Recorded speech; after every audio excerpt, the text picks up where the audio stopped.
RDC TV. O Rio Grande se conecta aqui.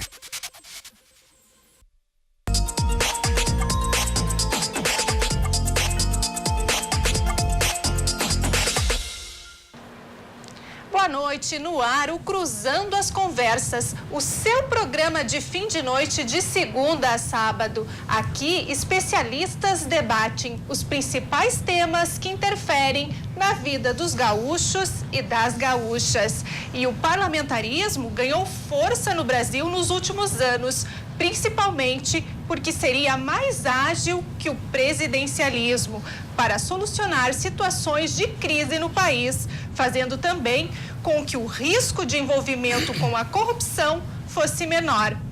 No presidencialismo, o chefe de governo é eleito pelo povo, pelo voto popular, o que dá, de acordo com especialistas, um sentimento de maior legitimidade.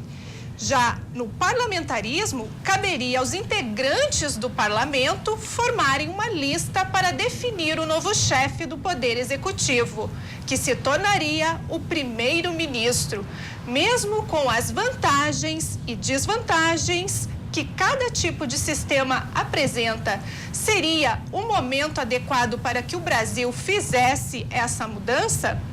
Para debater, recebemos e agradecemos as presenças do advogado e presidente do movimento parlamentarista brasileiro, Vinícius Boeira. Boa noite. Do advogado e professor Carlos Bonamigo. Boa noite.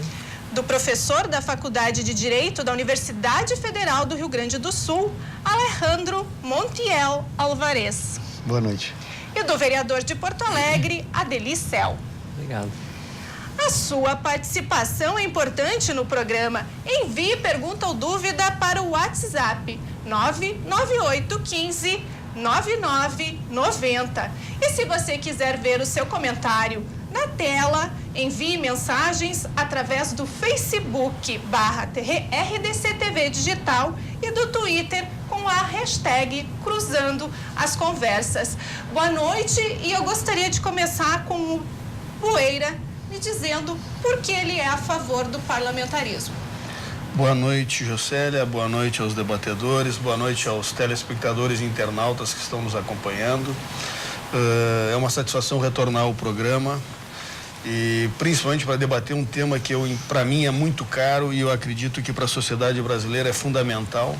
E a cada ano que passa a gente começa a se dar conta, a sociedade como conjunto social começa a se dar conta da necessidade de mudança do sistema de governo. O parlamentarismo, como comumente passou a ser chamado, é na verdade um sistema de divisão de poderes. O Brasil, com a configuração que nós temos hoje, tem somente 3 poderes: poder executivo, poder legislativo e poder judiciário. Todas as economias modernas, todas as sociedades modernas no mundo hoje têm uma hexapartição de poderes. Existem 6 poderes. Né? Essa configuração de Estado com 3 poderes remonta ao século XVIII, ou seja, nós estamos 400 anos atrasados. O Brasil já teve 4 poderes durante o Segundo Reinado, quando havia o imperador como poder moderador. Quando foi proclamada a República, nós retrocedemos para basicamente 100 anos de história e voltamos a ter somente 3 poderes. A hexapartição de poderes entende que existe uma necessidade fundamental para evitar corrupção, dar uma agilidade ao Estado, dar agilidade às demandas sociais. A solução das demandas sociais é dividir o Estado em numa esfera mais alta, um poder apolítico, que seria o Tribunal Constitucional, apartado do sistema judiciário, ou seja, o Poder Judiciário seria um outro poder, o Tribunal Constitucional na parte superior e o chefe de Estado, que seria a União Nacional, seria o chefe que uniria todos os brasileiros sem qualquer contestação. Seria aquela pessoa que não teria vinculação partidária nem ideológica. Seria um poder sem ideologia. Nessa parte superior, então, nós teríamos os 2 poderes, que seria o chefe de Estado, que seria o responsável pelas relações exteriores, por representação do Estado, de todos os brasileiros, e o Tribunal Constitucional. No segundo estágio, que seria o poder político, nós teríamos o poder legislativo, e o governo, sendo que o governo seria constituído somente por representantes do Poder Legislativo, à exceção do ministro da Justiça. Ou seja, nós evitaríamos com isso a necessidade de compra de votos para apoio parlamentar, porque o chefe de governo seria a união da maior força política dentro do governo, dentro do parlamento. E depois, num poder político, mas não ideológico, nós teríamos o poder judiciário, que seria aquele que resolveria as demandas sociais, e também a administração pública, totalmente desvinculada do poder executivo e do governo. Ou seja, mesmo com todas as crises que pudessem aparecer, como sucessivamente acontece, por exemplo, na Itália, que existe uma troca de primeiro-ministro, que é o chefe de governo, com muita frequência, a administração pública não para, porque a administração pública é totalmente independente. Então, teríamos 6 poderes. No Brasil, a configuração atual, nós temos na figura do presidente da República a concentração da chefia de Estado, da chefia de governo, da administração, ainda uma interferência excessiva no poder judiciário, porque a indicação de todos os ministros dos tribunais superiores é feita pelo presidente da República e a indicação de todos os desembargadores dos tribunais regionais federais é feito também pelo presidente da República. Ou seja, além do presidente da República reunir 3 poderes na sua própria pessoa, ele ainda tem uma ingerência no poder legislativo com a caneta, ou seja, as verbas, e no poder judiciário para indicação de nomes. E nós vemos que esta solução de presidencialismo não é adotada em nenhum país desenvolvido, à exceção dos Estados Unidos. Só que lá nos Estados Unidos também se respeita a divisão de poderes, onde o governo, efetivamente o governo é exercido pelos governadores. Então existe também essa divisão de poderes que não acontece nos países subdesenvolvidos da África e da América Latina. Muito obrigada. Agora eu vou passar para este lado de cá, o lado contrário. De repente, Alvarez poderia nos dar uma resposta também do porquê você ser a favor do presidencialismo, para a gente tentar fazer de forma equilibrada este debate. Primeiramente, boa noite aos colegas de debate, boa noite, Jocélia, boa noite aos telespectadores.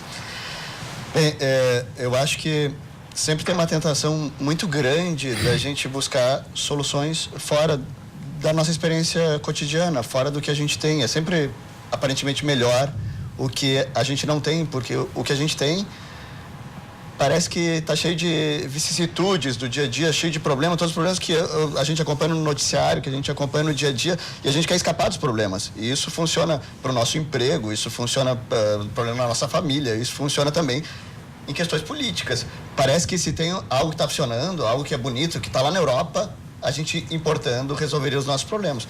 Mas a verdade é que a gente já tentou várias vezes importar soluções e normalmente o que acontece é que quando a gente importa não funciona da mesma maneira aqui, porque a gente não tem aquela cultura, e aí a gente acaba tendo problemas maiores ainda, porque a gente acaba tendo partes de um sistema junto com partes de outro.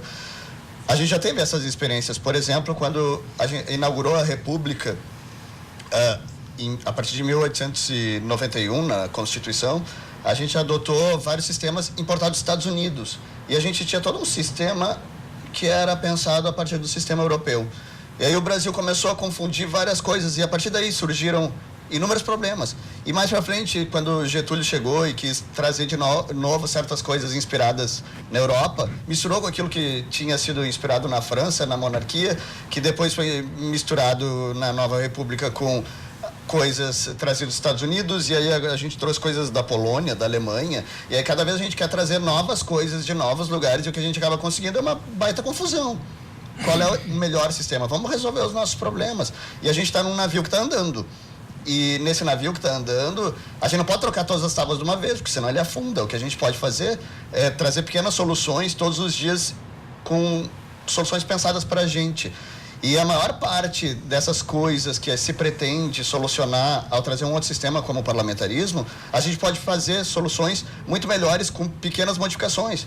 Por exemplo, terminando com emenda parlamentar, aumentando os cargos técnicos na administração pública, ou seja, separando a administração pública de uma forma mais profunda da política. A gente tem várias soluções muito melhores do que simplesmente modificar tudo. Esse é o meu ponto inicial, mas acho que existem vários outros argumentos ainda a serem levantados. Obrigada. Continuando o debate aqui, então, você, Bonamigo, você é a favor do parlamentarismo, como é que você justifica essa sua preferência? Eu inicio dizendo que eu concordo em um ponto. A ideia de que nós não precisamos trazer elementos de fora simplesmente porque eles são de fora. Agora, assim como quando eu vou comprar um aparelho celular, eu me pergunto qual é a melhor tecnologia que funciona na prática e, eventualmente, posso escolher se esse for o melhor produto, um produto coreano ou americano. Eu penso que no parlamentarismo a gente tem algumas lições muito interessantes. Eu vejo mesmo na cultura empresarial. Os programas de integridade, os programas de compliance para garantir que a empresa não vai se desviar e que os colaboradores da empresa vão se manter retos, não foi inteiramente desenvolvido no Brasil, mas nós conseguimos trazer isso para cá e profissionais muito capacitados conseguem adaptar isso em algum grau para a cultura brasileira, tirando alguns resultados muito positivos da técnica estrangeira e até da nossa criatividade, sabe? Quando eu vou comparar parlamentarismo e presidencialismo, eu me pergunto por quê? Qual é a finalidade? Qual é o critério que vai dizer qual sistema é melhor ou pior? E na ausência de um outro critério, eu me peguei pensando que aquele critério que tende a trazer mais prosperidade para as pessoas no sentido de retirar as pessoas da própria pobreza, eu vejo aí com bons olhos, tá? E o que a gente vê? Sistemas parlamentaristas tendem a evitar, tendem a diminuir, claro que não à prova de falhas, mas tendem a diminuir o patrimonialismo e a exposição do Estado aos interesses dos mais poderosos, por segmentar com mais amplitude o poder. O que acontece na cultura política brasileira desde a redemocratização, pelo menos? Eu imagino que isso seja até anterior. Votamos para presidente, é eleito alguém com uma legitimidade popular muito intensa, mas ao mesmo tempo sempre sem maioria parlamentar. Esse presidente deveria sentar com cada um dos legisladores, convencer ele da justiça das suas ideias, mas não é isso que acontece. Então ele tem o nosso chefe de governo, chefe de Estado e chefe da administração pública tem um grande incentivo a criar dezenas de estatais que nós não necessitamos na realidade, centenas de milhares de cargos comissionados que a gente não precisa também. Há uma falta de racionalidade no orçamento público na medida em que é obrigado a ceder a diversas mordidas dos nossos legisladores que querem agradar suas bases olhando para a reeleição, mas que deixa de se ter uma visão de longo prazo de país. É um país, o país patrimonialista, o país que com tanta facilidade os nossos legisladores conseguem barganhar os seus votos com o chefe de governo, é um país que sempre pensa nas próximas eleições e muito pouco nas próximas gerações. Então, o que me parece é que, e daí a nossa Constituição não nos ajuda nada, colocando que os cargos de chefia e de direção vão ser de indicação política, e hoje então nós temos tudo aquilo que o parlamentarismo tenta evitar. Uma administração pública que é ideologizada. Os casos de assédio moral no sistema educacional brasileiro são chocantes. Muda governo, não interessa se é para um governo mais alinhado à esquerda ou mais alinhado à direita, os professores são assediados moralmente, deslocados para escolas afastadas, programas são interrompidos. Isso é o que acontece no Brasil. Então, a nossa administração pública ela é ideológica. A nossa chefia de governo, ela deveria ser partidária, deveria ser a maioria do pensamento teológico do país. Quando vai representar o país no exterior, não é um bom chefe de Estado, porque não representa o patriotismo do brasileiro, representa um partido. É como o Lula, que foi se encontrar com o presidente americano, tinha um bottom do Partido dos Trabalhadores. Não culpo ele, mas a verdade é que o sistema presidencialista coloca o nosso presidente numa saia justa. Quando atua nas relações internacionais, faz o seu papel de chefe de Estado, mas cumpre muito mal o seu papel de chefe de governo. Quando está internamente, vai num desfile militar para comemorar a nossa independência, a República, ali ele está representando o patriotismo do povo, mas ao mesmo tempo ele não representa a visão ideológica de todos. O parlamentarismo, então, pelo outro lado, e a gente tem até casos em que o eleitor vota para chefe de Estado e vota para o seu parlamentar. O chefe de Estado, ele não tem um partido político, não é vinculado a um partido político, ele vai poder representar o patriotismo e unir as pessoas em torno da bandeira. Porque ele não representa uma visão ideológica particular, ele representa as aspirações do povo, uma visão esperançosa, de futuro. De outro lado, ao votar no parlamento, ali você tem um chefe de governo, esse sim, agora representante de uma maioria e de um ponto de vista ideológico. Então, o parlamentarismo, e eu sou parlamentarista, é por acreditar que a soma de todos esses fatores torna o Estado, a administração pública, mais eficiente, torna a chefia de governo mais legítima e a própria chefia de Estado mais legítima. E isso tudo, no longo prazo, também evita que o Estado, ou diminui a exposição do Estado a todos os parasitas que se colocam ao redor. Se tem algo que é característico da política brasileira, é que o Estado sempre serviu às nossas elites.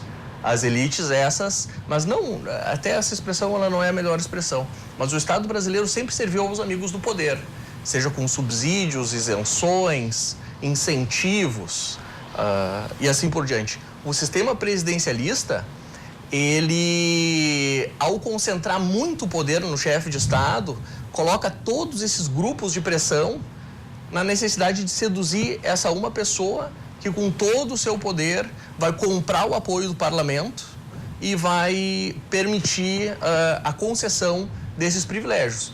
E é por isso que o Brasil, acima de tudo, é o país dos privilégios. Todas as corporações que têm poder político no Brasil têm as suas vantagens, e isso certamente pode acontecer em sistemas parlamentaristas, mas isso acontece com muito mais facilidade no sistema presidencialista. Ok. Adeli Cel, você que foi eleito pelo voto do povo num sistema de presidencialismo, como é que você vê, como é que você rebate uma colocação como fez agora o teu colega de debate hoje, o Bonamigo? Em primeiro lugar, é bom que a gente esteja debatendo aqui na TV esse tema. Os parlamentos estão eleitos em nível federal, tanto a Câmara Alta, o Senado, como a Câmara Federal e as Assembleias Legislativas. Nós temos que ainda eleger o presidente da República e vários governadores. Agora, imaginem as senhoras e os senhores que estão aqui nos assistindo, um parlamento como o atual, que está dando adeus à sua atual legislatura. E um parlamento como este, que nós acabamos de eleger, com quase 3 dezenas de representação de eleitos. Uma representação tremendamente frágil. O partido PSL não é um partido consolidado. É um partido que fez a segunda maior bancada, que a primeira foi o Partido dos Trabalhadores. A segunda maior bancada é do PSL, de um partido que não existia. Tinha pouquíssimos deputados. E partidos que, inclusive, tinham uma representação maior, antigos, consolidados, perderam em torno de 30%. Então, é um parlamento, quase como diria o Zygmunt Bauman, líquido. Tá? É um parlamento líquido. Então, vai ser aquela gelatina geral. Então, a instabilidade é incrível. É incrível. Veja que com a questão do impedimento da presidenta Dilma, por uma questão mais técnica, burocrática, feita por outros e não aconteceu nada. Coisas que acontecem em vários lugares. Tá? Nós temos uma discussão aqui em Porto Alegre, o prefeito, sem pedir licença para a Câmara, colocou dinheiro do Caixa Único na Carris e alguém entrou com um pedido de impedimento. Sob o ponto de vista dos princípios do direito administrativo, cometeu uma ilegalidade. Mas eu diria o seguinte, é uma gravidade? Não, não é uma gravidade. Ele desobedeceu uma norma que não poderia ter desobedecido, mas não seria motivo, entende, de passar guilhotina, por óbvio, tá? Que tem casos de corrupção nesse país, esses sim são gravíssimos. Não quer dizer que o prefeito não vai sofrer impedimento. Por sinal, hoje circula uma lista na Câmara e pode amanhã ter uma lista com, no mínimo, 12, 13, 14 vereadores pedindo uma CPI na Câmara. Tá? Isso também muito pelo estilo do prefeito. Isso que a Câmara de Porto Alegre é uma Câmara que tem uma história, tem muito mais solidez, partidos mais consolidados e que não vão muito na onda. Tá? Não é porque é da oposição, tem que tirar o cara. Não é assim. A questão do parlamentarismo e presidencialismo, eu acho que, por princípio, um não é necessariamente melhor que o outro. Eu acho que, num ideal, numa sociedade ideal, o parlamentarismo, evidentemente, teria uma simpatia maior. Mas nós temos lugares onde há corrupção no parlamentarismo, como tem no presidencialismo. Nós temos problemas de manipulações grosseiras num ou no outro sistema. E tem mais o seguinte: nós temos que fazer algumas reformas básicas, elementares. Eu ainda sou da divisão tripartite do poder bem feita. Acho que ainda Montesquieu tem razão em muita coisa. Certas inovações, elas não têm ajudado muito. Claro, um tribunal constitucional, não esse nosso STF aqui, que é, na verdade, indicação política, que toma decisões políticas, em que os ministros entendem quando estavam na militância de advogados. Aqui eu estou com 3 advogados, eu espero que eu chego lá também, estudando direito, e mudam de opinião quando chegam no Supremo, não? Então, isso é péssimo, porque esse é um sistema que não está funcionando, que tem que ser reciclado, tem que ser visto. Agora, nós podemos ter um presidencialismo onde haja muito mais respeito à questão global da população, quando for fazer uma representação do país, ter uma visão mais de Estado e menos de partido. Agora, o problema não é necessariamente... No Brasil, o problema não é o presidencialismo, o problema é o Congresso Nacional. Tá? Esse negócio das emendas parlamentares. Se tem uma coisa que tem que mudar, é a emenda parlamentar. Isso é uma corrupção institucionalizada. Quem tem que decidir são as grandes assembleias regionais nos estados. Teria que fazer novamente aquela configuração de alguns estados, os estados do Sul, que reivindicariam em conjunto, digamos, uma infraestrutura, o estado do Centro-Oeste com as necessidades de estradas, ou seja, o senador da República não pode ser o Senado atual. Se a gente for manter as 2 câmaras, o Senado tem que ser representação do Estado. São 3 em cada Estado, tem que ter uma representação. E vão discutir muito mais as finanças públicas, os financiamentos e coisas do tipo. Portanto, urge uma reforma política grande para fazer uma reestruturação do presidencialismo no Brasil. De uma certa forma, a pessoa foi eleita, mas o que a gente ouviu muito aí do último governo federal é que não se conseguiu governar. A gente viu na mídia os acordos, né, que foram feitos para que as reformas fossem feitas. Então, como é que a gente consegue, a gente que lá do outro lado, a população vai conseguir entender do que é melhor, então? Se o sistema que está, de repente, existem problemas, aí o parlamentarismo pode ser que falte um pouco de democracia nesse sistema. Como é que a gente pode entender, então, isso? Quer responder? Eu posso começar, então, por esse lado aí. Eu acho que, como eu disse anteriormente, a grande questão é fazer uma reforma política de cabo a rabo. Isso não será fácil. Com esse parlamento que nós temos aí, nada será fácil, porque há um conjunto de interesses muito grandes de corporações, novos partidos que surgiram porque encontraram uma determinada brecha, mas eles não têm uma visão de Estado. Tá? Quais os partidos hoje no Brasil que têm uma visão de Estado, tá? De desenvolvimento, de organização social? São poucos. Pergunta, qual é o programa do candidato X? Qual é o programa? As pessoas vão se perguntar.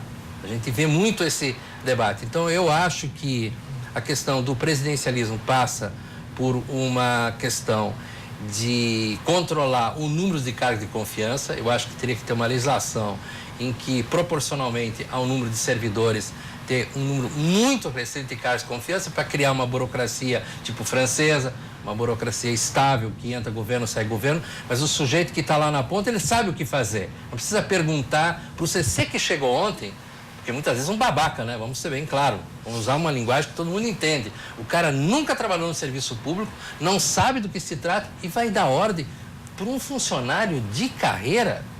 Por isso que, quando eu fui secretário municipal aqui da Produção, Indústria e Comércio, os cargos essenciais, eu coloquei servidor de carreira, porque eles que entendem do assunto. Como é que eu vou pegar um sujeito de fora para controlar uma fiscalização como era na antiga SMIC? Esse é o, se tu me permite, Adeli, tu citasse a França, né? A França tem um sistema de governo parlamentarista presidencialista. E nesse ponto, então, é exatamente a deixa que eu queria para poder argumentar. O Brasil já foi parlamentarista. No segundo reinado, o Brasil era uma monarquia parlamentar. Sim. O Brasil, naquela época, era mais desenvolvido que os Estados Unidos. Economicamente, socialmente, politicamente, os Estados Unidos eram muitas vezes inferior ao Brasil. O Brasil, quando adotou a República, ele copiou o presidencialismo americano e começou a andar para trás. Hoje, nós somos uma economia quase 10 vezes inferior à economia americana. Ou seja, isso mostra as falhas do sistema presidencialista mal copiado, porque lá, quando foi adotado o sistema americano, eles tentaram copiar o sistema inglês, só que eles não queriam a presença do rei. O que eles fizeram? Eles criaram um sistema onde o rei seria eleito. Só que eles mantiveram todo aquele sistema de divisão de poderes. E por isso que o sistema parlamentarista é muito superior na questão da democracia. O que é democracia? Democracia é distribuição de poder. Ou seja, e não concentração de poder. Concentração de poder é tirania. A democracia é a divisão de poder. Como é que se divide o poder? Tu dividindo o poder entre os poderes de Estado, criando uma hexapartição de poderes, como existe em todos os países desenvolvidos. O Einstein tinha uma definição de loucura muito bacana, que ele dizia o seguinte: a melhor definição de loucura é tu fazer repetidamente as mesmas coisas e esperar resultados diferentes. Ou seja, no Brasil nós estamos sempre fazendo as mesmas coisas, tentando descobrir a roda, reinventar a roda, e a roda já está inventada. Nós não precisamos criar novamente uma roda. Eu te convido a gente continuar esse debate no próximo bloco. A gente vai fazer um rápido intervalo e já voltamos.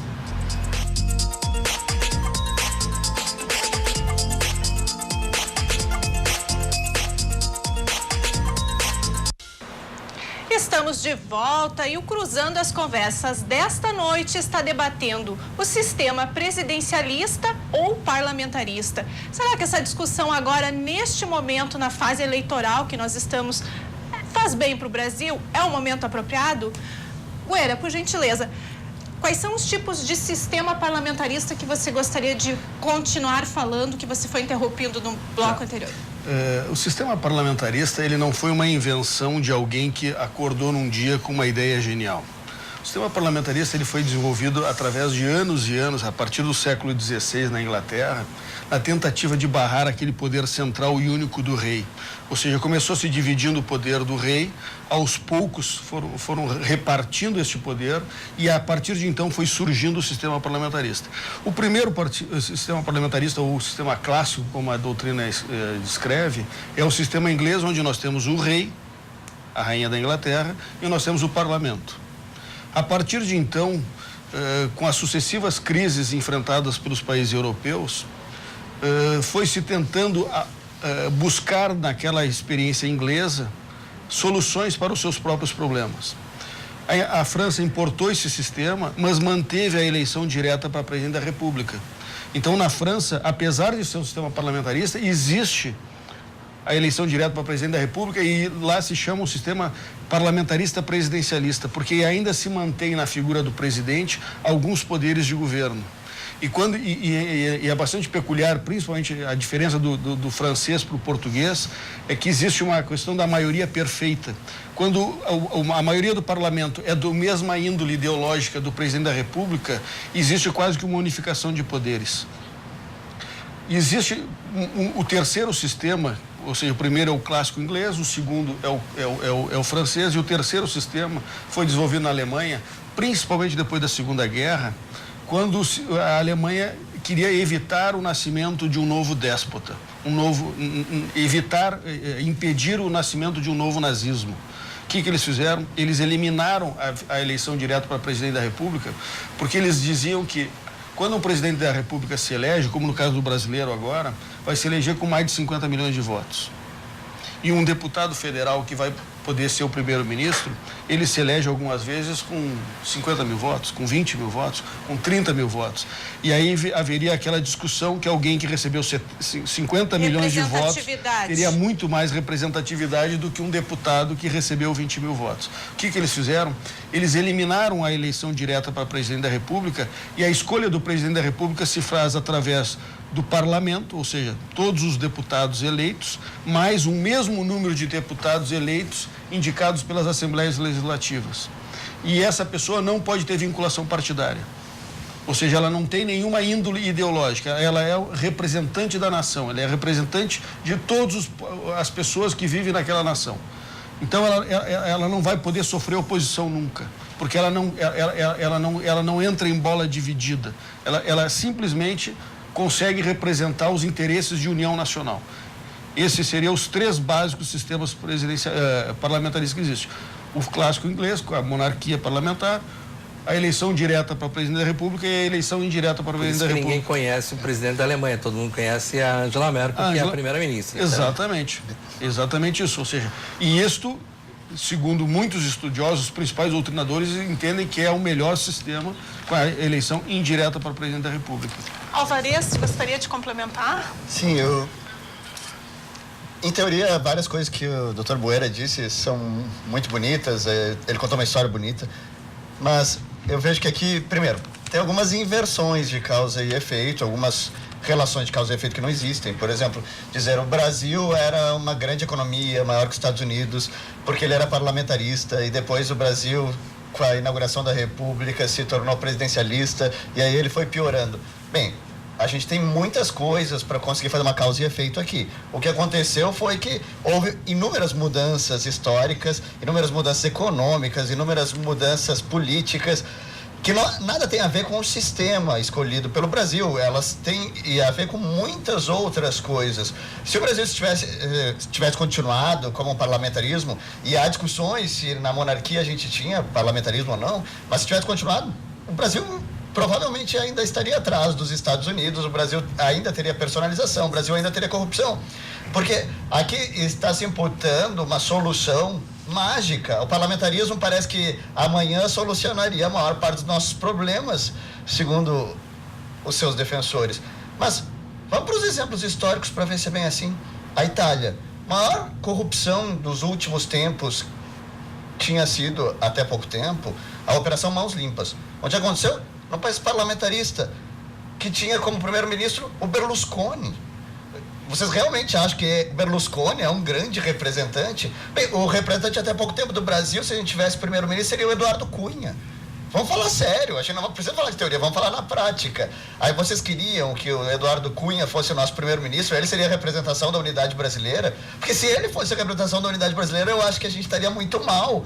E se o parlamentarismo estiver certo e ele indicar no seu primeiro-ministro a representação da unidade, e ela nos levar alguém como Eduardo Cunha, bem, aí eu acho que a gente tem que fechar a casa, vamos encerrar o Brasil, vamos vender, como dizia o Raul Seixas. Mas é que só uma parte.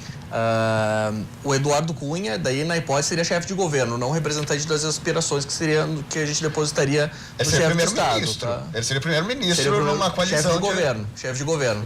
Agora, muito embora ele tenha tido sucesso para conseguir a presidência da Câmara naquele parlamento, em uma lógica parlamentarista, até pela responsabilidade que o cargo envolve, e tendo em vista que os legisladores podem participar do próprio gabinete, a tendência é que ele não teria sucesso nessa eleição e, ao longo do tempo, o nosso próprio Congresso iria se regenerar. Porque hoje o parlamentar não tem responsabilidade com o governo no sistema presidencialista. Em última análise, o pepino é do presidente, não é do parlamentar. Agora, no gabinete montado com pessoas de dentro do parlamento, eles são os próprios responsáveis pelo sucesso daquele governo. Então, não é qualquer pessoa que tu coloca, né, nesse tipo de posição. O primeiro-ministro tem competências e responsabilidades muito diferentes das responsabilidades do presidente da Câmara. Então, eu te devolvo a palavra, mas me parece que ele não seria o nosso primeiro-ministro. Bem, a gente tem o exemplo do Berlusconi, que não é alguém muito melhor do que o Eduardo Cunha, envolvido em inúmeros casos de corrupção, um bufão, que era um apresentador de TV, que tem vários casos além de corrupção, casos de assédio, vários casos bem problemáticos na administração de indicação de pessoas próximas. Parece que o parlamentarismo de vocês, para mim, assim, tá me parecendo assim, mais ou menos como acreditar no Papai Noel. Vai vir aquela coisa fantástica que vai melhorar o Brasil, amanhã vai ser tudo incrível, a gente nem vai precisar administrar muito. Acreditar no Papai Noel é que tu não consegue dar um exemplo de presidencialismo que tenha dado certo, a não ser o americano, que existe todos os elementos do parlamentarismo, que é a divisão de poderes. Todos os países que adotam o presidencialismo nos moldes que nós adotamos, que são os países latino-americanos e os africanos, são subdesenvolvidos e este é a pedra fundamental do subdesenvolvimento nosso.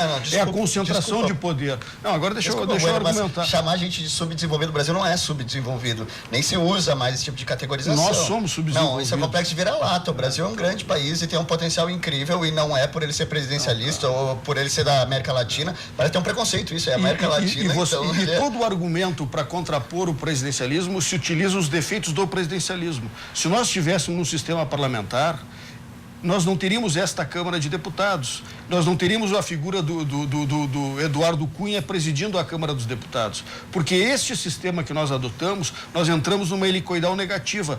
O próprio Ulisses Guimarães dizia que a cada nova eleição se renovava de 30% a 40% do Congresso Nacional, e cada vez que ele tinha uma nova eleição, o novo era pior do que o anterior. Por quê? Porque este sistema ele facilita com que as pessoas boas ajam de maneira errada. Acho que a gente tá pegando... No sistema parlamentar, só para eu concluir, Adeli, já te passo a palavra, no sistema parlamentar nós temos um governo responsável perante o parlamento. Hoje, o deputado vai para suas bases, vai na campanha eleitoral e faz N promessas. Ele chega no Congresso Nacional, ele faz um projeto de lei, apresenta o projeto de lei, se ele é aprovado, ótimo. O pepino, como disse o Bonamigo, é do presidente da República. Se não implementar a lei, ele vai para suas bases, olha, o que eu prometi eu fiz a lei. Se deu certo ou não é minha. Se não é aprovado, ele diz assim, olha, eu fiz o projeto, os outros não aprovaram. É totalmente irresponsável. No sistema parlamentar, o governo é do parlamento. E se o governo não está bom, se faz uma nova eleição e não precisa se esperar 4 anos para se chamar nova eleição, ou se troca dentro do próprio Congresso, se faz um reajuste de maioria e se elege um novo governo sem nenhuma crise institucional, sem necessidade de nenhuma passeata. Ou seja, as soluções dos problemas institucionais são muito mais suaves. E mesmo no sistema italiano, como foi colocado aqui, a economia italiana nunca parou por problemas com Berlusconi, nunca parou quando houve a troca de primeiro-ministro, nunca houve nenhum problema institucional como nós enfrentamos no Brasil a cada 25 anos, e que nós conseguimos fazer um recorde mundial de ter 2 impeachment em 50 anos, em 25 anos. Não precisamos ir muito longe, vamos ficar aqui no continente americano, né? Qual era a situação de alguns anos atrás na Colômbia?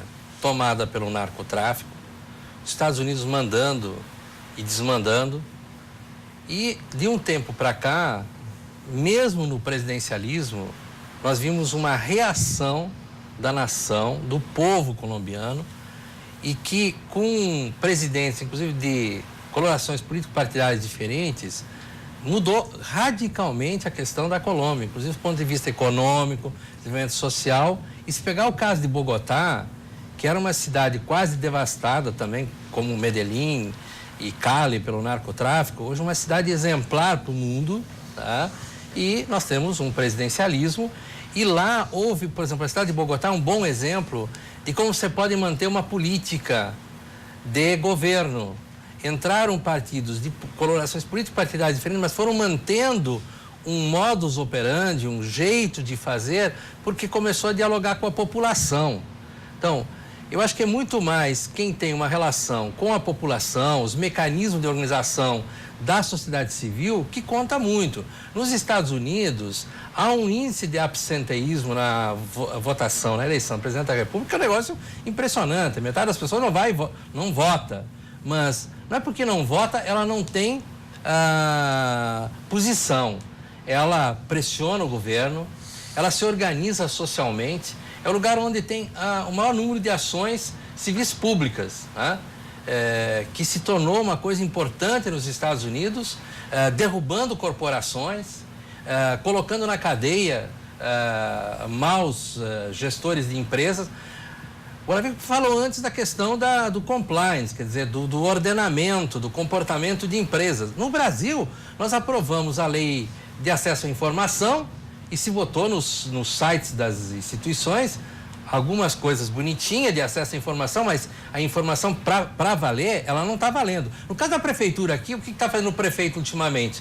Ele atualiza todos os dias os gastos e deixa 10, 20 dias, não atualiza a entrada de dinheiro para poder atrasar salário. Então não tem acesso à informação, sou eu que consigo ver que ele tem maracutaia, que tem problemas, tá? Agora outros não tem essa. E a questão da lei anticorrupção?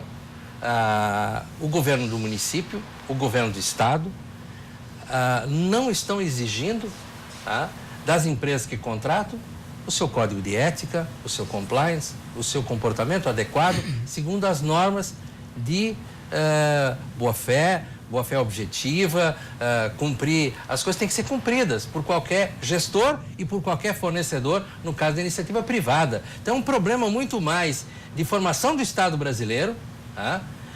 Afinal de contas, quem somos nós? Nós temos que voltar lá para ler Raízes do Brasil Sem Preconceito, Casa Grande Sem Zala, Os Donos do Poder.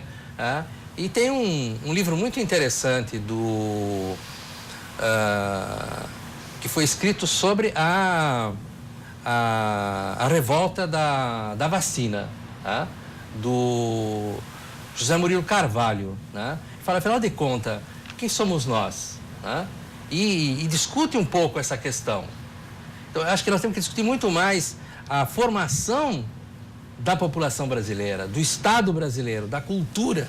Hoje, colocar o parlamentarismo no Brasil seria um desastre. A cada semana teria um novo parlamento. Vocês vêm com essa história de que o Cunha não seria presidente. Se não seria o Cunha, seria um outro igual, porque o parlamento é isso. O parlamento no Brasil hoje é uma coisa de dar medo. Então não tem essa, porque nós vamos ter o parlamentarismo, daí vai ter deputado melhor. Se não cortar as emendas parlamentares, não vai mudar absolutamente nada. Porque as pessoas se elegem, o cara vai lá no município X. Eu recebi hoje um WhatsApp de uma pessoa que procurava uma deputada estadual que tinha sido vereadora nossa e que era o mesmo telefone celular funcional. A gente tem um telefone funcional. Pergunta, e quem nós vamos agora acionar para ter emenda parlamentar, já que a gente não tem deputado federal? Olha só, uma pessoa do interior do Rio Grande do Sul. O que pensa aquela pessoa do município? Quem é o cara que vai dar dinheiro para nós aqui? Então, o sujeito é do Partido dos Trabalhadores, porque tem uma boa relação lá na cidade, vai lá e consegue uma emenda parlamentar, porque tem que ter um hospital, não sei o que lá. O prefeito é do PP, o cara faz campanha pro cara do PT. Isso não tem lógica. Isso é uma fraude. Entendeu? Isso é uma fraude política e ideológica. Esse negócio que o chefe de Estado não tem ideologia, não é bem assim, né? A pessoa tem. O que eu acho, sim, isso eu concordo com vocês. A pessoa tem que ter um distanciamento crítico, porque não está representando o seu partido político, agora está representando uma nação, no caso a nação brasileira. Eu vejo que, eu tenho convicção que o parlamento é reflexo do sistema. Vários deputados se elegem com uma excelente índole. A pessoa é muito boa e ela é moída pelo parlamento. Ela é moída pelo sistema que está lá. Ou seja, o problema nosso é que o sistema faz com que as pessoas boas ajam de maneira errada. Se nós mudarmos o sistema, nós vamos conseguir inverter esta ordem e nós vamos começar a ter uma helicoidal positiva. Ou seja, a cada nova eleição nós teremos um parlamento melhor. Não existe solução mágica em lugar nenhum. Agora, existem sistemas em que a gente pode ir melhorando com o passar do tempo. O nosso sistema, com o passar do tempo, cada vez piora mais. Isso não precisa de discussão, porque está provado. Ou seja, nós estamos aí quase 200 anos de república e quase 200 anos caminhando para baixo. Ou seja, nós precisamos criar um sistema que o próprio sistema vá fazendo as depurações. E a questão do parlamento ser melhor, se nós tivermos um parlamento responsável, um governo responsável perante o parlamento, os deputados farão projetos de lei pensando no conjunto da população. E também teremos que mudar o sistema de escolha dos representantes. Mas eu Hoje, pergunto, os representantes... já não deveria ser assim? Já não deveria ser pensando no melhor para a população? Deveria ser assim, mesmo sendo mas no sistema nosso não funciona. Tu pensa assim, ó, o sistema hoje de escolha de deputados, nós fizemos há poucos dias atrás uma escolha de deputados, como disse bem o Adeli, para a Câmara Alta, Câmara Baixa Federal e câmaras estaduais. Qualquer candidato, e o Bonamigo foi candidato, tinha que fazer campanha de Iraí ao Chuí, do Rio Grande à Uruguaiana. Cada partido podia indicar o número de cadeiras, que são 31 cadeiras para deputado federal. Como é que vai se discutir os deputados? Se nós tivéssemos um sistema de escolha com voto distrital, onde cada partido, em cada distrito, pudesse indicar um único representante, nós poderíamos ter debates entre candidatos de cada deputado. Ou seja, no distrito Porto Alegre, pelo número de habitantes, teria em torno de 3 ou 4 distritos. O custo para uma campanha eleitoral para deputado federal seria mais barato do que o custo para vereador hoje. Isso já evita a corrupção. Se em cada distrito, cada partido poderá indicar uma única pessoa, tu já resolve o problema da infidelidade partidária. Porque vai ter fila de pessoas querendo ser candidatas, se trocar de partido vai para o final da fila, já não será candidata na próxima eleição. Então ela vai procurar se manter dentro do mesmo partido. Já resolve vários problemas de corrupção sem nenhuma jabuticaba. São coisas que já estão inventadas no mundo e que dão certo. Se nós vamos ter um candidato de cada partido no determinado distrito, tu pode fazer debates na igreja, na missa, na quermesse, no colégio, na praça. Tu bota todos os deputados daquele distrito, de cada partido, e a população questiona. Tu aproxima o candidato do eleitor, o eleitor sabe exatamente o que cada deputado pensa sobre todos os assuntos, que não acontece no sistema hoje. Hoje, quando um deputado se elege, ele não sabe quem é que votou, se foi uma base territorial, se foi uma base econômica, se foi um interesse político, se foi uma defesa de minorias, ninguém sabe, nem ele. O que ele faz? Ele tem compromisso unicamente com a sua consciência. Ele não pensa no coletivo. Por quê? Porque ele tem que pensar na próxima eleição. Ele só vai pensar, o deputado só vai pensar na próxima eleição. Se nós tivermos voto distrital, ele vai ser cobrado na fila da padaria, na fila do mercado, na fila do açougue. Tem honrosas exceções. A mesma coisa se dá no parlamento municipal, na Câmara Municipal. O sujeito pode fazer voto em toda a cidade, às vezes ele é o vereador da... Uma vez tinha um vereador que dizia, sou vereador da Zona Sul, entendeu? Não, você tem que ser vereador hoje de Porto Alegre, porque não tem distritalização. Você tem que acompanhar os temas. A questão de... Nós podemos fazer emenda ao PPA, o plurianual, à LDO e ao orçamento. Eu não faço emendas. O governo é responsável pelo orçamento que apresenta, que é uma peça de ficção. Tá? É uma peça de ficção, isso é para inglês ver. Eu faço o meu papel de legislador, de parlamentar, fiscalizando todos os atos do executivo. Eu não apresento emenda, acho errado, tá? Porque eu sou parlamentar, tenho um poder que é responsável para executar, tem um orçamento, ele é responsável de gerir. Agora, eu vou dizer o seguinte, está faltando dinheiro na educação. Nós só podemos ter um outro parlamento se nós tivermos 20 anos com foco na educação básica. As pessoas vão e passam de ano, não sabem ler. Nós temos analfabetos funcionais torto à direito, não há incentivo à leitura, e parece que agora o negócio virou tudo a EAD, entende? Porque a tecnologia vai resolver os problemas do mundo. Não é assim. Nós temos que ter professor, nós temos que ter carinho, nós temos que trazer a criança para dentro da escola, porque o tecido social está... Veja o que aconteceu na Bom Jesus ontem, na porta da principal escola da Vila Fátima, um tiroteio, 2 pessoas morreram, e uma criança que não tinha nada que ver, estava saindo da escola, foi atingida, que era na frente da boca de fumo. Então, esse é o Brasil real. Esse é o Brasil real. O livro que eu falei antes, Os Bestializados, do Murilo Carvalho, ele se pergunta isso. Afinal de contas, nós somos um povo bestializado que vê a banda passar e fica olhando, ou nós somos uns vivaldinos, como é o caso da chamada Lei de Gerson, o jeitinho brasileiro. Todo mundo quer dar um jeitinho, todo mundo quer uma beiradinha. Essa cultura tem que mudar. Agora, para isso tem que ter educação de base, tá? Tem que ter educação real, palpável, tá? Tem que pensar no contraturno da escola. Daí nós vamos discutir presidencialismo, parlamentarismo, voto distrital. Eu acho o voto distrital uma maravilha. Agora, no Brasil, vai ser muito mais fácil o cara comprar, né? Eu imagino só o sujeito em Porto Alegre elegendo o vereador. Você tem 3 distritos. Eu fico aqui no centro, outro fica na Zona Norte, outro fica na Zona Sul. Gente, conhecendo como elas conhecem, as pessoas vêm pedir. Quando é campanha eleitoral, é uma tortura, principalmente para quem tem um outro perfil. Eu faço votos em toda a cidade, eu dialogo com a cidade, eu sou um dos... Tem outros vereadores, mas eu sou um dos poucos vereadores que se elegem por voto de opinião. Eu tenho voto de opinião. Pessoas votam porque o Adeli fala sobre isso, fala sobre outra coisa e não está vinculado a um segmento.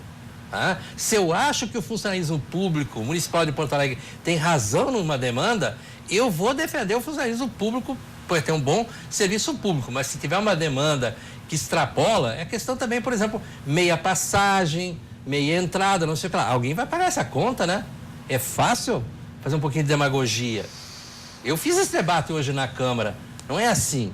Então, no Parlamento, em nível federal, isso ele você tem razão, viu?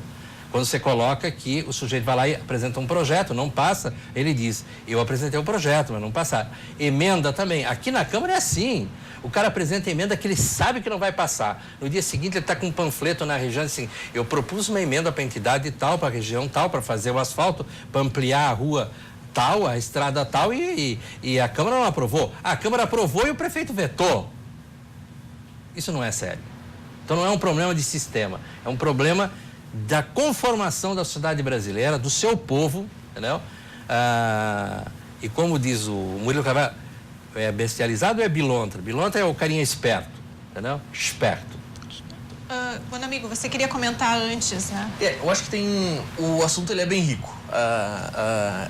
Essa questão de que a cultura brasileira ela é X e por isso acontecem tais resultados, me parece que essa é a síndrome de vira-lata. Essa é a síndrome de vira-lata. Não é comigo. Me parece que há elementos culturais, isso é inevitável. Agora, há elementos institucionais. Sociedades que criam um desenho institucional que incentivam condutas positivas levam a uma determinada direção. Instituições que incentivam condutas nocivas levam sociedades para outras direções. O sistema presidencialista, por natureza, é um sistema de crises. Porque, eventualmente, raramente, episodicamente, um presidente vai ser eleito com maioria parlamentar.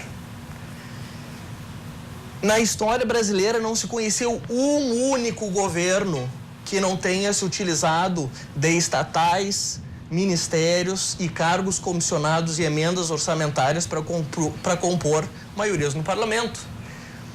Eu diria que a corrupção ela é tão impregnada na nossa instituição presidencialista que, se não fosse pela corrupção no Brasil, o Brasil já teria passado por golpes de Estado, porque governos ficariam totalmente inoperantes, sem condições de aprovar lei nenhuma em determinadas circunstâncias.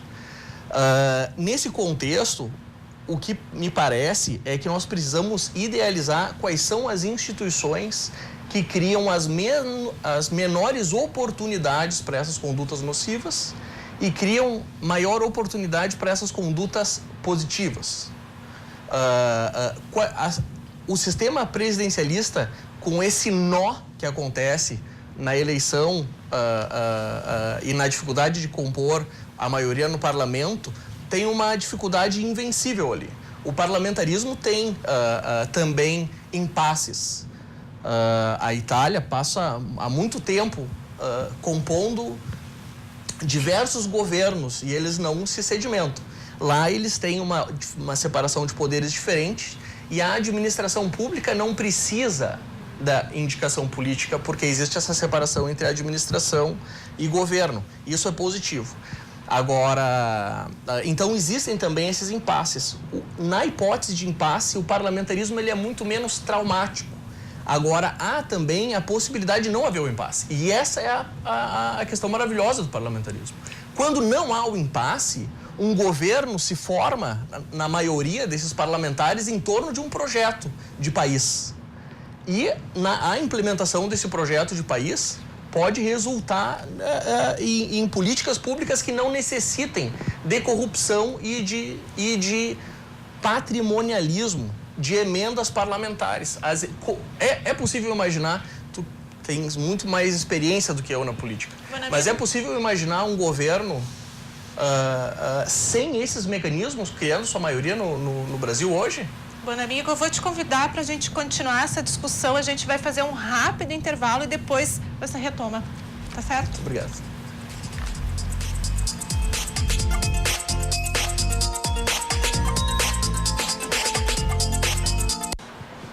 Estamos de volta e o Cruzando as Conversas desta noite está debatendo sobre o sistema presidencialista ou parlamentarista. O Alejandro Alvarez gostaria então de começar este bloco falando a respeito das vantagens do presidencialismo. Bem, eu acho que os colegas levantaram inúmeras vantagens, algumas muito reais do parlamentarismo, e óbvio que os dois sistemas têm prós e contras, e a minha defesa hoje do presidencialismo é muito mais por não acreditar numa solução mágica, simplesmente trocando o nosso sistema, e por evitar rupturas.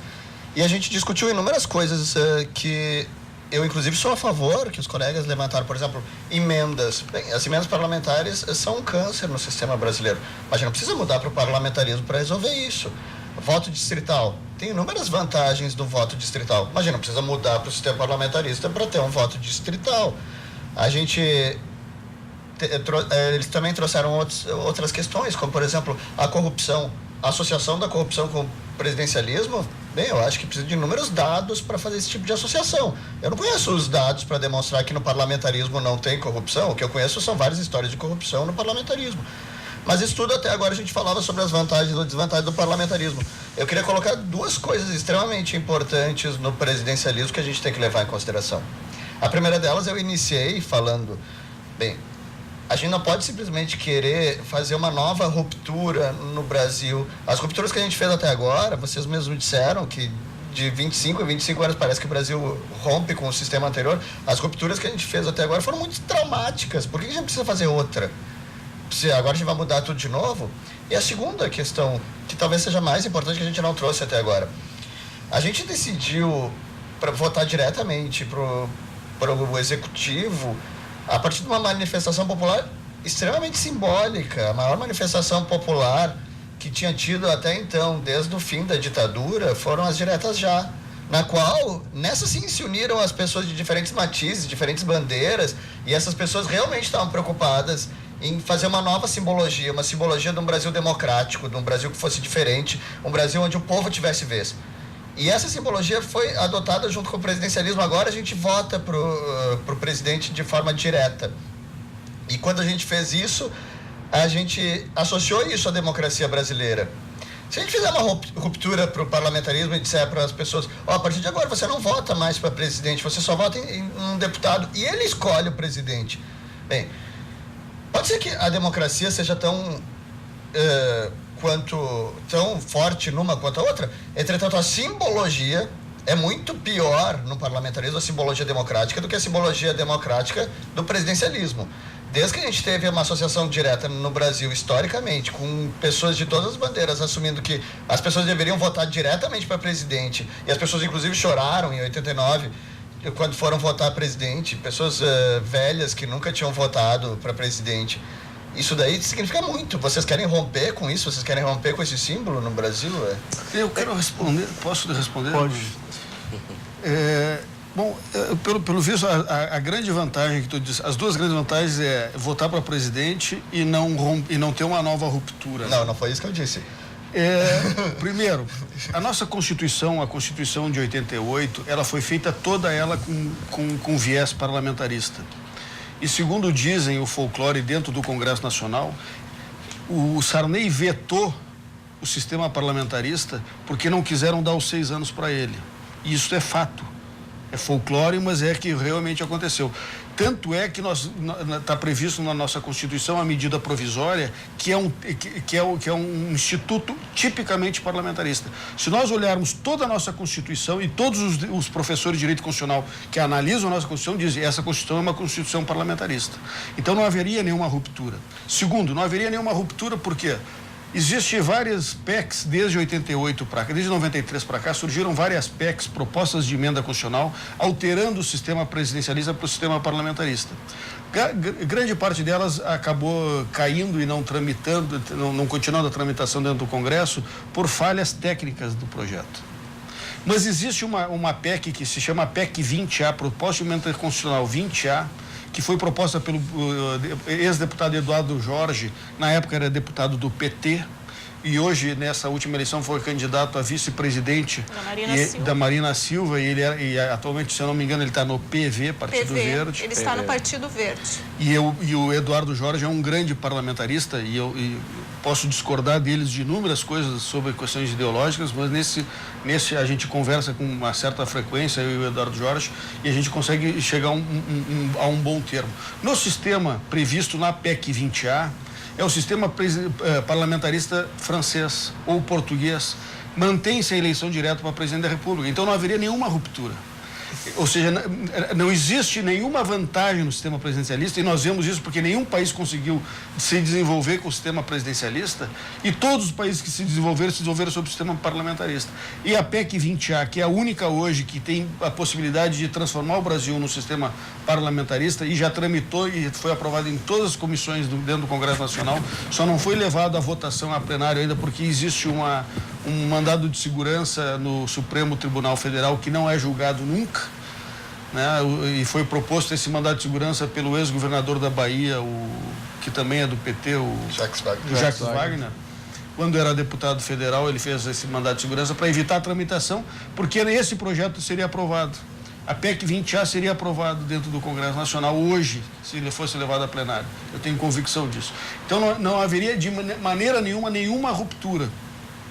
Ou seja, o sistema parlamentarista seria instituído no Brasil tranquilamente, sem nenhuma ruptura, sem nenhum problema. Passo a palavra para ti, Bonamigo, que tu queria falar. Desculpa te interromper. Uhum.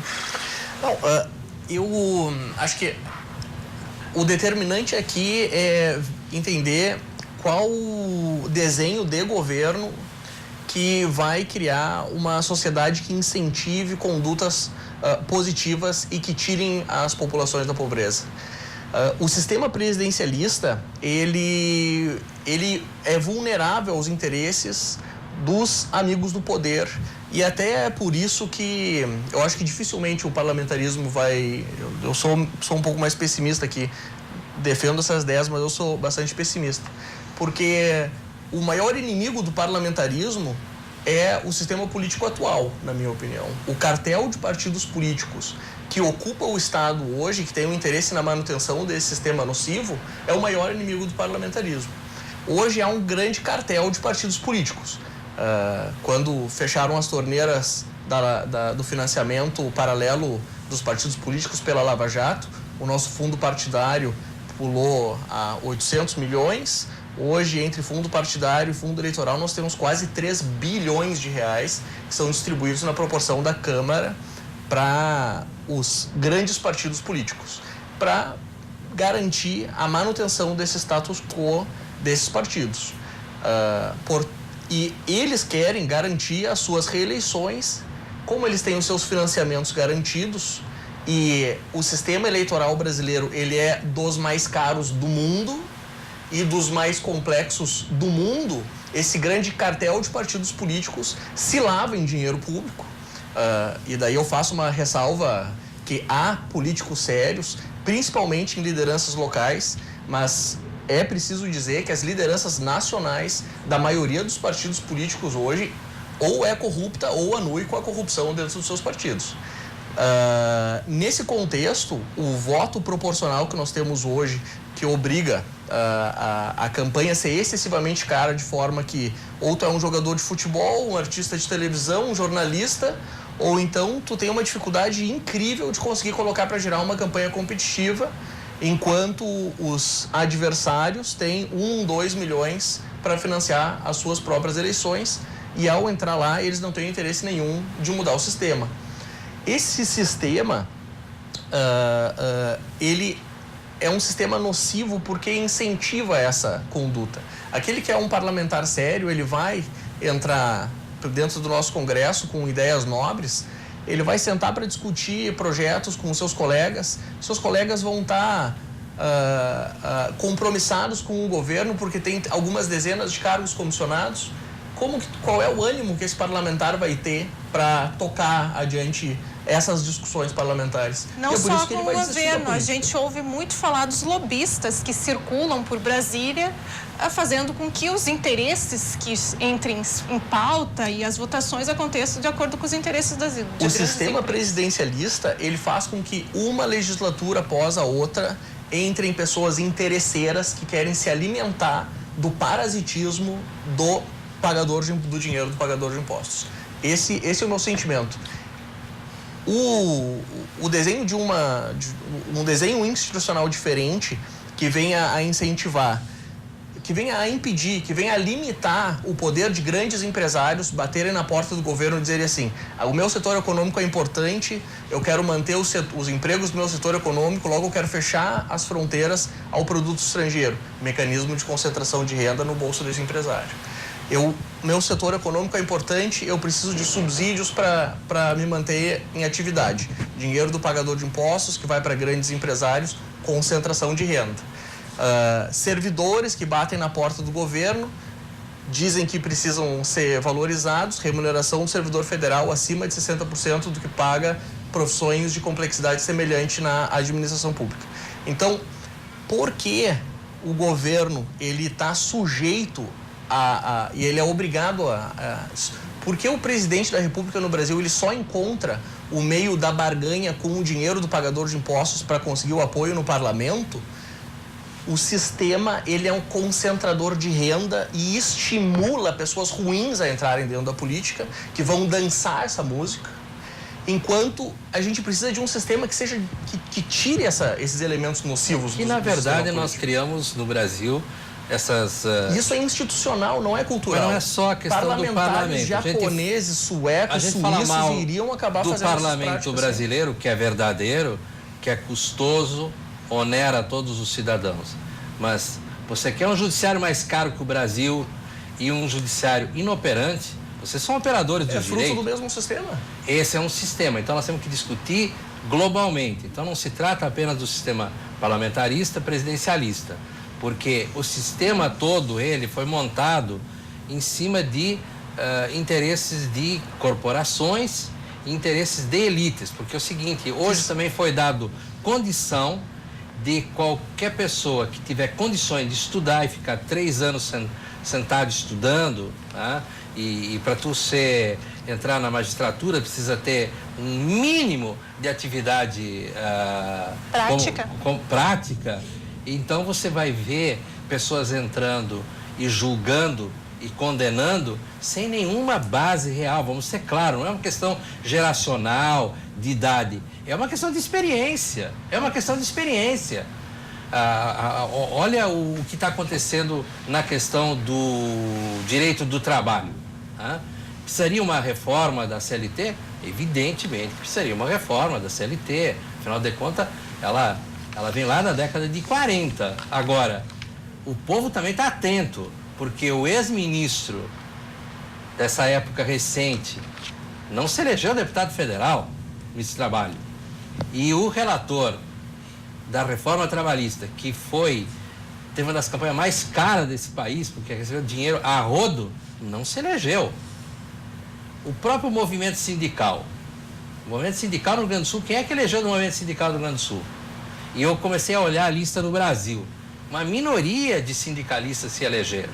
Seja mais à esquerda, seja de centro, inclusive algumas corporações empresariais, não elegeram os seus. Então, o Brasil, entende, hoje elegeu um parlamento muito mais à direita, muito conservador, atrasadíssimo em todos os sentidos, com posições retrógradas, violentas. Não sei o que será do Brasil amanhã. Tá? Agora, por quê? O debate nós estamos fazendo aqui. Agora, esse é um debate que tem que acontecer o ano inteiro. Tá? Na universidade, se você vai discutir certas coisas, não, você tem uma visão ideológica, como se a gente tendo uma posição ideológica é um crime. Não, o que é isso? Eu tenho uma posição ideológica, sou um cara de esquerda, mas nunca fui stalinista, sempre fui anti-stalinista.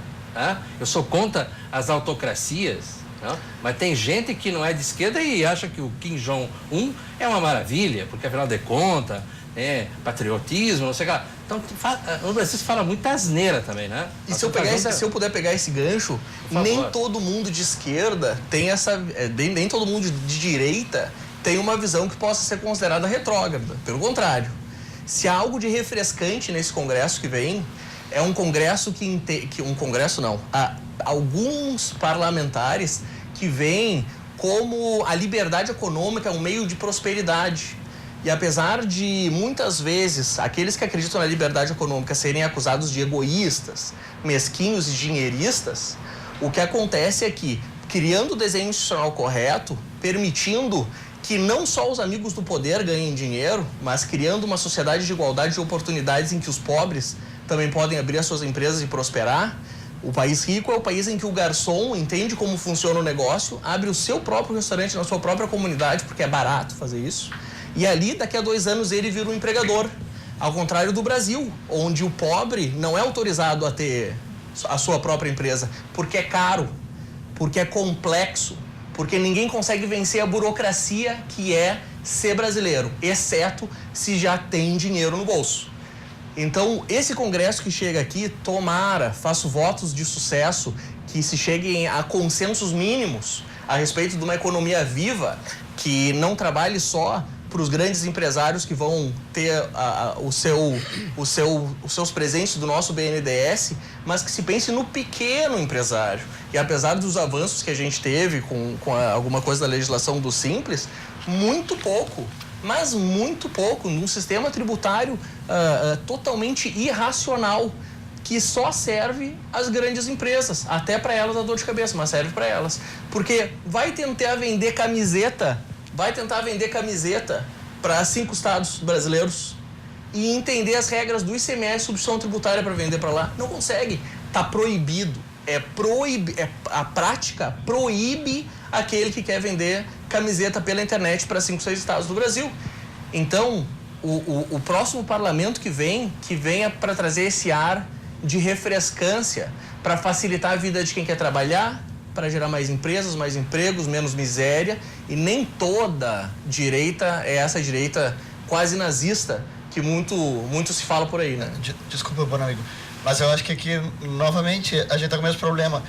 Agora a gente está falando sobre liberdade econômica, antes falou sobre corrupção, antes se falou sobre sistema de voto distrital, mas nada disso tem a ver com parlamentarismo. Tudo isso, de certa maneira, a gente poderia dizer... Não, isso é um parênteses que eu abri ali. Mas tudo isso é fuga do tema, porque nada disso o parlamentarismo resolveria. O parlamentarismo, inclusive, a gente teria todos esses problemas de corrupção, todos esses problemas de personalismo, todos esses problemas continuariam igual, porque os deputados seriam eleitos da mesma forma. Deixa eu só falar. Aí, quando eu terminar, o senhor fala. A gente ia continuar com o mesmo sistema de escolha de deputados, seriam os mesmos deputados. Aí, de uma maneira milagrosa, eles simplesmente, agora a gente não tem mais presidencialismo, a gente simplesmente vai virar honesto, agora a gente vai defender a liberdade econômica, agora a gente vai defender o fim da corrupção, a gente vai defender essas coisas incríveis simplesmente porque a gente deixou de se chamar presidencialismo, começou a se chamar parlamentarismo. Só um segundo. Deixa eu concluir. A questão é, todas essas coisas não vão mudar porque a gente mudou o parlamentarismo, nada disso tem a ver com a discussão do parlamentarismo, isso é outra discussão, e na maioria delas eu estou de acordo com os senhores. A questão mesmo é que tudo isso já foi discutido, nada disso é novo, tudo isso é uma discussão velha. A gente teve um plebiscito, a Constituição em 88 decidiu que naquele momento a gente ia continuar com o presidencialismo e 5 anos depois, em 1993, a gente poderia decidir se a gente queria presidencialismo ou parlamentarismo. E isso teve campanha, inclusive na TV, no qual todos os argumentos que os senhores estão trazendo aqui foram levados. E o que o povo decidiu? O povo decidiu, nós queremos continuar presidencialistas. Isso é um símbolo da nossa democracia. E a questão não é se a gente vai votar ou não presidente, a questão é esse símbolo da democracia. Eu adoraria entrar no... Só um minutinho, gente. O debate está andando, o tempo passa, então se você vai falar, por gentileza, Bueiro, já pensa no teu minuto final, que a gente está indo para o encaminhamento final do programa. Eu adoraria debater sobre as questões que o Adeli colocou e inclusive sobre a questão do custo do judiciário. Concordo com o Adeli que o judiciário brasileiro é o mais caro e o mais ineficiente que existe. Só que isto também é culpa do presidencialismo.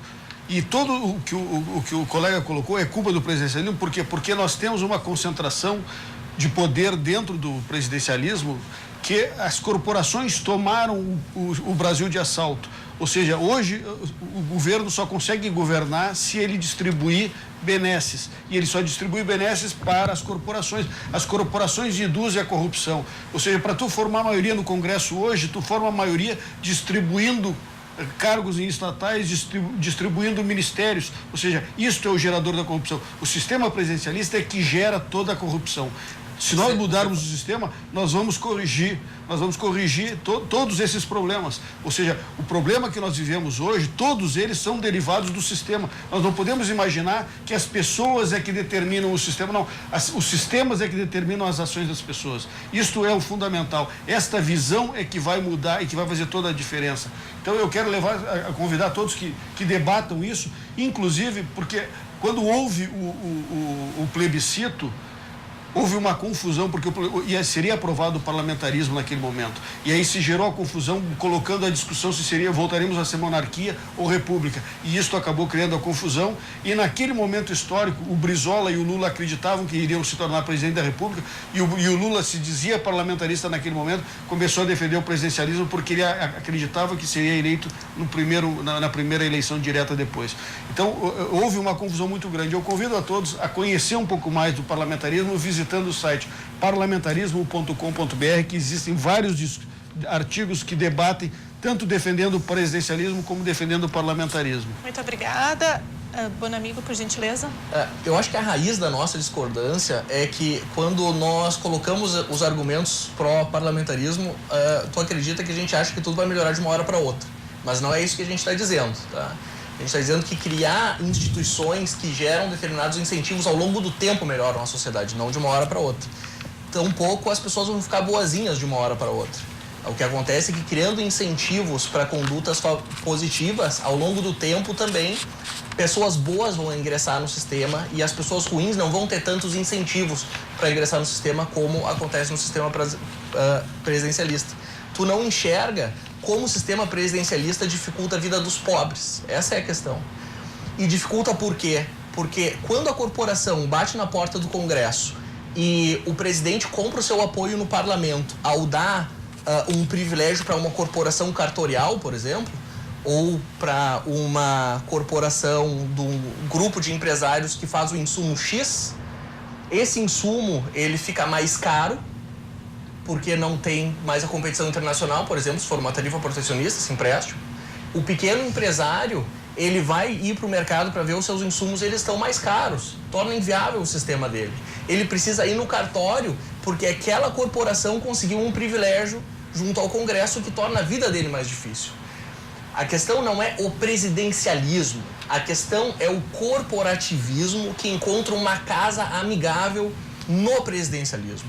O corporativismo consegue se instalar e dificulta a vida do mais pobre.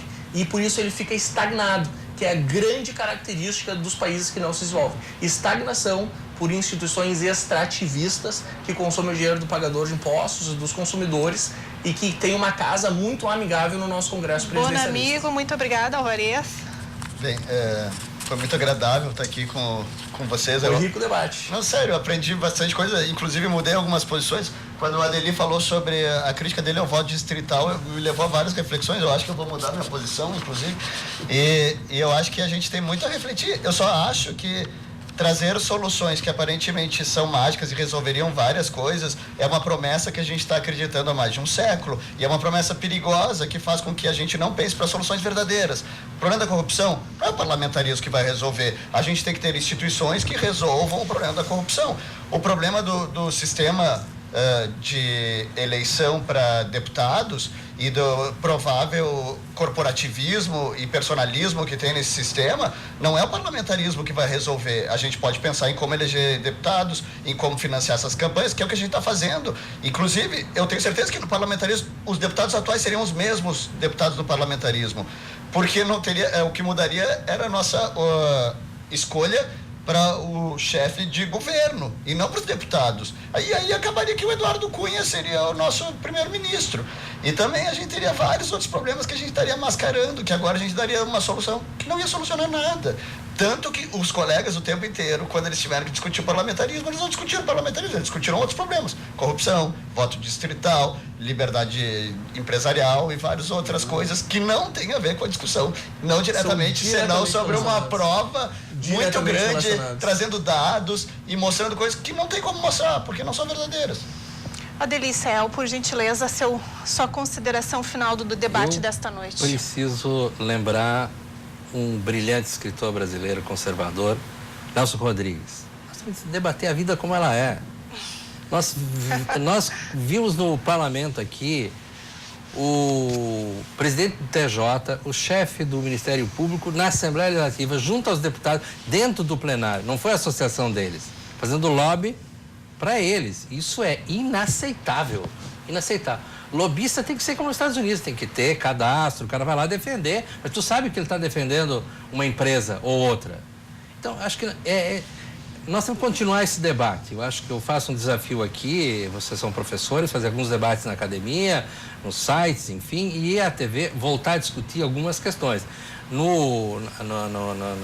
Nessa linha, discutir, por exemplo, os orçamentos, né? As leis orçamentárias que nós vamos votar todos agora nos próximos dias na Assembleia, nas câmaras municipais, os orçamentos são peças de ficção. Eu sempre digo de péssima, são óperas bufas, entendeu? Então, acho que nós temos que debater essas questões. É um bom debate, eu acho que o sistema por si só não resolve, agora nós temos que apostar na mudança da consciência das pessoas a partir da educação, do amplo debate, das amplas liberdades, de um Estado democrático de direito e sempre pensar na dignidade das pessoas. Muito obrigada, agradeço aos debatedores desta noite, muito obrigada pelo debate e eu agradeço também a você que nos acompanhou. Até mais, boa noite.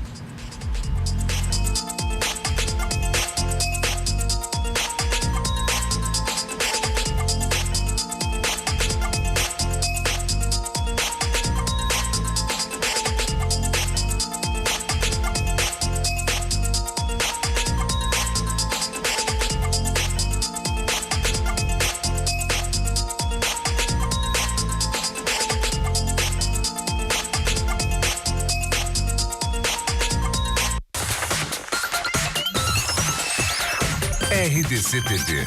O Rio Grande se conecta aqui. RDC TV. O Rio Grande se conecta aqui.